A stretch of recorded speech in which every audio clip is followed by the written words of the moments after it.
Thanks యాదమ్మా. కన్నతల్లి కాకపోయినా అంతకంటే ఎక్కువగా చూసుకున్నావు. ఇంకో జన్ముంటే నీ కడుపునే పుట్టాలి, నీ కడుపునే పుట్టాలి.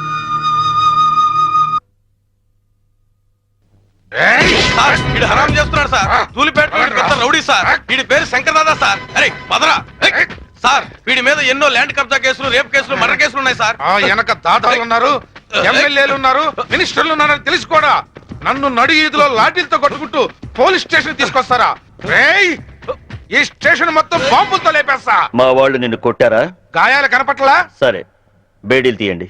సార్ తీయమంటుంటే వీళ్లలో నిన్ను కొట్టిందెవరు? ఈ నలుగురు.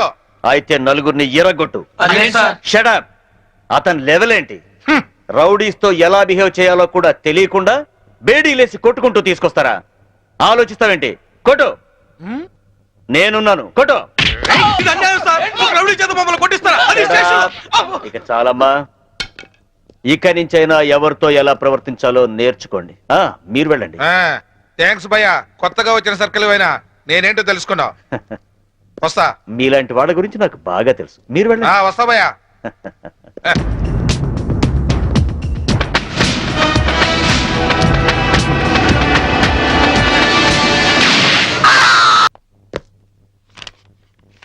నువ్వు చాలా స్ట్రిక్ట్ అని, రౌడీల్ని, రాజకీయ నాయకుల్ని అదరగొట్టావని నీ గురించి విన్నాను. కానీ ఇంత నీచమైన చరిత్ర ఉందని ఇప్పుడే తెలిసింది. ముందు నా పెరోల్ ఆర్డర్ చూడండి. పేరోల్ దొరికింది కదా అని నీ ఇష్టం వచ్చినట్టు తిరగకూడదు. సిటీ లిమిట్స్ దాటి ఎక్కడికి వెళ్ళకూడదు. డైలీ సాయంత్రం 5 గంటల్లోపు స్టేషన్కి వచ్చి సైన్ చేయాలి. నాకు మోరల్స్, ఎథిక్స్ ఏవీ లేవు. తెలిసిందొక్కటే, డ్యూటీ. ఎటువంటి చిన్న తప్పులు చేసినా పెరోల్ క్యాన్సిల్ చేయించి మళ్ళీ జైలుకి పంపిస్తా. అర్థమైందా? ఇకను వెళ్ళు.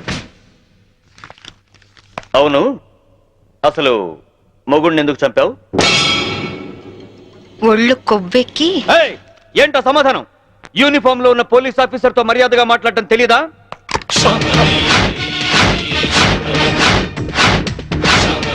No, don't shoot me. Revolver అక్కడ పెట్టేయ్ ప్లీజ్. నేను చెప్పేది విను.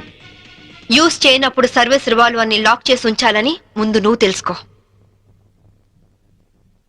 Take it.